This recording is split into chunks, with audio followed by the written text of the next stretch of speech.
Apakah hukum berlumba motor? Harus kalau berlumba pelahang. Ada kan lumba pelahang? Bandi lumba slow. Harus kan? Tak, dia berlumba sampai membahayakan nyawanya. Haram. Kerana apa? Kerana Allah kata wala tulku bi aidikum ila tahluka. Jangan kamu sengaja membahayakan tubuh badan kamu atau nyawa kamu. Nampak lagi? Dan ni budak-budak dengan motosikal dia hilang adab. Pok dia pun tak ajar dia. Orang dulu-dulu dapat motosikal seronok boleh pergi sekolah. Betul tak?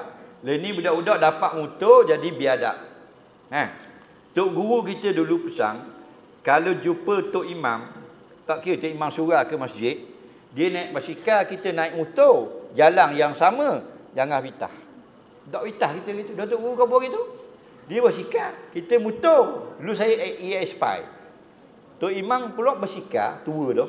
Ikut belakang, gini ujung. Kau terus ke dah. Takut potong. Tok guru dak ui potong. Bukan haram. Biadab. Dia kata dak molek. Bila tok imam kau nak kiri dah tu bik luar, baru lari apa tu ke. Baru puas hati. Hormat kerana dia ni imam, pimpin orang semayang lah kampung. Faham lagi? Dulu 90-an. Leni budak-budak motor congek depan tok imam. Tok imam tegur, dia tapau musim piah tok imam. Faham lagi? Nah, ada awak mana? Jauh daripada rahmat.